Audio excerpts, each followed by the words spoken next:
and welcome to the brand new video series on educationcloset.com called Smart Ideas from Education Closet. I'm Susan Riley, the founder of Ed Closet, and this brand new series is all about providing you with practical strategies, ideas, tips, lessons, assessments, all around arts integration and STEAM that you can take back into your classroom and use right away. They're also really short, so it's a good kind of boost for you in the middle of the week. So for our very first episode of this series, I'm going to introduce you to a grading scale that we've been using with a lot of success. So grading is always on our mind, and how do we do it authentically and make sure that we are truly demonstrating what it is that students know and are able to do and having that be reflected in their grade, rather than having it kind of get muddled with things like behavior. Not that behavior doesn't count, but when we're taking a look at grades, it's really important to be able to understand whether or not students have mastered their skill and process.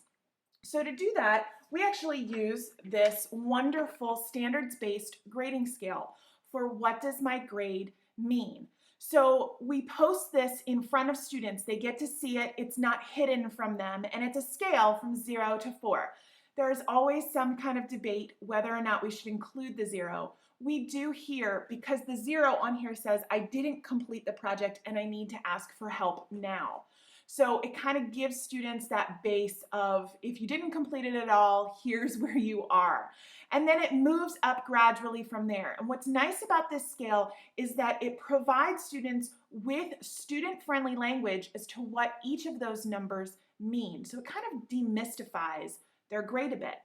So 1 is, I tried this skill and it wasn't on the right track, ask for help. It tells them what to do next or where to go next.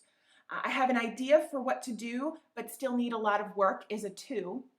A 3 is, I know this, but I made a small mistake. And a 4 is, I have mastered this and showed that I can use it. Now, sometimes there's a little gray area, right? There's a little wiggle room, which is why we've included these small bars of 2.5 and 3.5.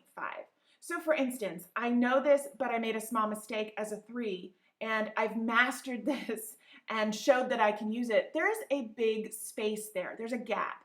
So for a 3.5, it would be, I definitely know the skill. So the student may know it, but they're not able to apply it just yet, or when they try to apply it, it gets a little confusing for them. So it wouldn't quite be the 4, but it gives them kind of that lever. Again, giving them this skill ahead of time allows them to take some ownership of their grade, and it gives them some next steps on what to be able to do.